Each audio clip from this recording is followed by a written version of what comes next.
Then you come to Esther chapter 6 and verse 1. This is where I've been working to. And that night, the king could not sleep. So he commanded to bring the book of the records of the Chronicles, and they were read before the king.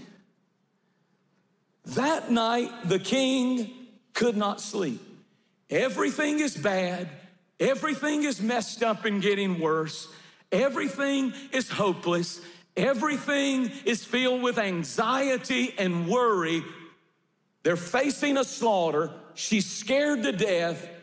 And the only thing that saved their life was that night, the king could not sleep. Now watch, y'all got to see this. Let me preach. Look up here at me. That reader just happened chance opens it and starts reading about Mordecai the Jew who saved his life. And the king says, wait a minute. What was done to reward that man? Has he ever come and tried to tell me this story? No, sir. He didn't want any credit? No, sir. Has he ever asked for a reward? No, sir. My goodness, he did it with no motive. I want to reward that man. What's happened to that man? Nothing, sir. Nothing was done to reward him. Nothing. Oh, my goodness. Now he's got off the throne and he's walking around in his robe and Versace slippers, and he's pacing the floor. How can I reward that man? How can I reward that man? How can I reward him? And he finally sits down. Now the sun's coming up, and in walks Haman.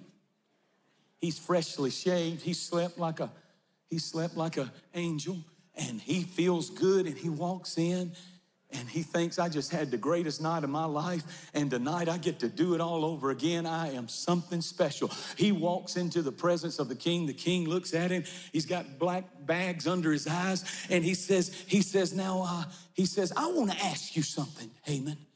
He said, what would you suggest that I do? Let's say there's a man in the kingdom that I really want to honor.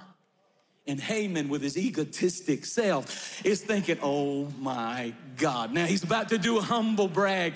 I know it could never be I, but oh king, come on y'all, I'm working hard up here. Y'all sitting out there just like you at a movie. Where's the popcorn?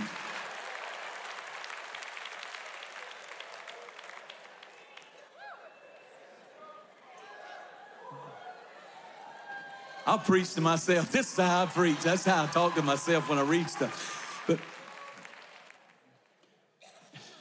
he says, let's say there was somebody I wanted to bless, Haman. I mean, I really wanted to show honor and show the whole nation, this guy is a big deal to me. Sir, I would suggest humbly, I think you ought to take your robe off, and put it on him. I think you ought to take your stallion, the steed that you ride on yourself, and you ought to let him ride on it with that robe. I think you ought to take some pipsqueak, some minor, lesser person, and let them guide the bridle of that horse on a rope and walk through the streets, and as trumpets are blasting, tell all the people, the man in whom the king honors is before you. And instantly the king said, that's brilliant, I love it. So here's what I want you to do. I want you to do everything you just said, Haman, but do it to Mordecai the Jew. And he said, by the way, I think you're important enough that you should be the one who's leading the horse, screaming the man who the king wants to honor. This is the man on the horse. Well, I don't know who I'm preaching to, but stuff you're worrying about, you've forgotten who your God is. You've forgotten how powerful he is. You've forgotten that when he speaks, seas open. When he speaks, mountains move. When he speaks, demons tremble. And no, the enemy's plot against your life will not be successful. God is fighting for you. Sit down, I'm almost done.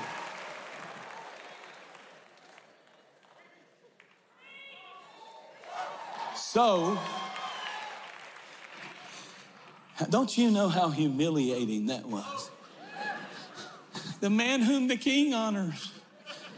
The man whom the king honors.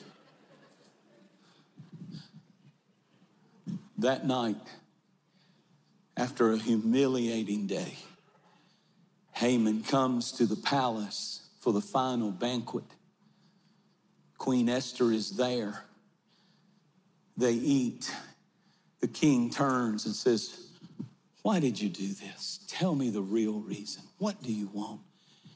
She said, sir, there is a conspiracy in the land to kill Mordecai, the Jew, and all of his seed.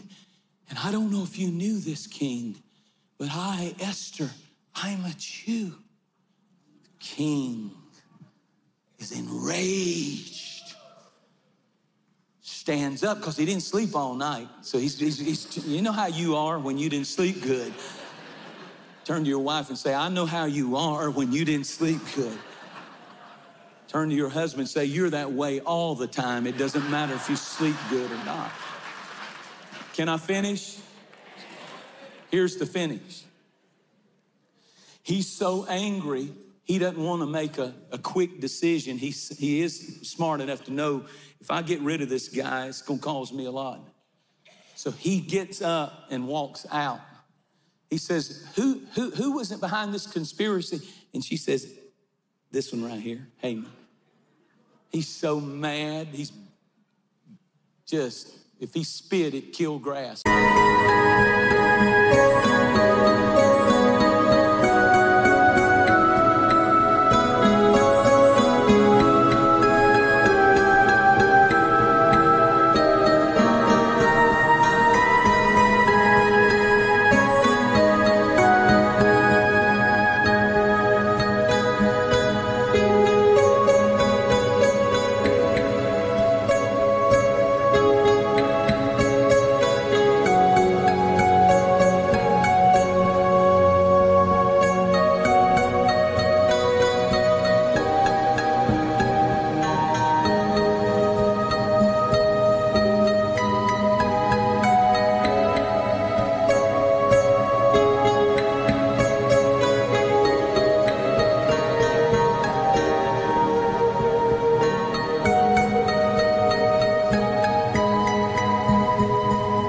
He's so mad. He walks out of the room trying to pull himself together, and the queen takes off to her bedroom, and he follows her. Haman follows her because he's now all the tables are turned, and he falls on her bed. When she goes into her bedroom, she's sitting on it. He falls on her bed, and he starts crying out for mercy, and the king just happened at that time to walk in the bedroom, and he sees this guy on the bed with his queen. And he says, I was trying to figure out what to do. Now I know what to do. And the gallows that you prepared for Mordecai, guards, take him out and hang him right now on those same gallows. Now let me finish. So here's what I came to say. In a church this size, this 2,600-year-old story is not just a piece of history, but it's a reminder that you need to hear that you have a king who has intentional insomnia.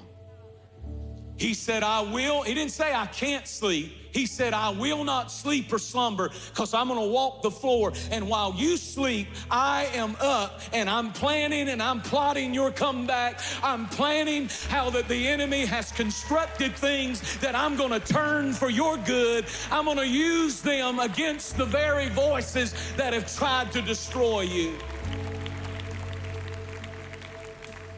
Your king is not asleep. He's active. He has a plan. He's for you.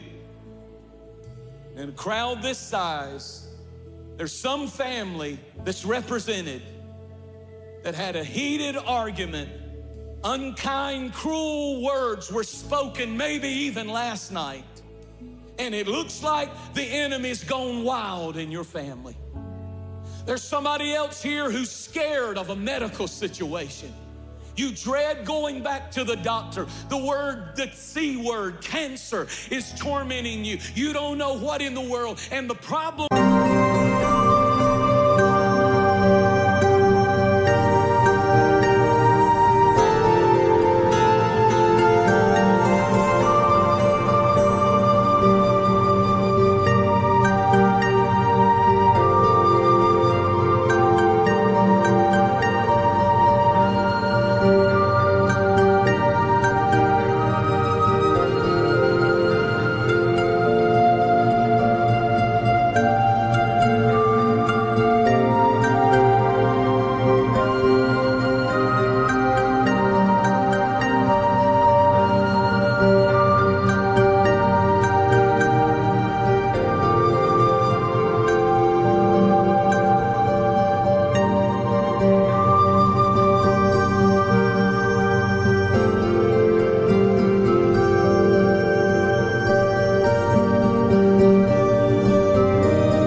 and it's being formed, and you feel like you're worried and you're full of anxiety and fear and worry. In a crowd this size, there's some parents that are agonizing over a teenager that's making crazy decisions, and you never thought you get one kid fixed and then another one acts up. How do you know? Because I raised 5 of them. You get one thing fixed and here's another one, and you feel like you're losing your mind. And where is God? His name's not even in this family, apparently. But he sent me to tell you that the one thing that turned the battle for Esther, the one thing that turned the battle for Mordecai, is that the king had intentional insomnia. How many of you are worrying about something? And there's only 2 reasons why people have insomnia. Something internal or external is bothering them. It may be something internal, it may be a disease, it may be something going on internally, or it may be something externally with people, relationships, job, family, but it's worrying you, tormenting you. Jesus said, "Come unto me, all you who are weary and heavy laden, and cast your worry on me, for I can handle it." And your king is not asleep, he's awake. The king can't sleep as long as you have a problem. You don't believe he loves you. You're not a somebody. You're the bride of the king. Thank you so much for watching. Make sure that you subscribe to our channel so that you can get notifications on new posts and live streams. Be sure to share this video with a friend. You never know how you can send the Word of God right when somebody needs to hear it. And you can use your social influence for good, for the glory of God. Thanks again. Share it with a friend. And I really appreciate you watching. We'll see you next time.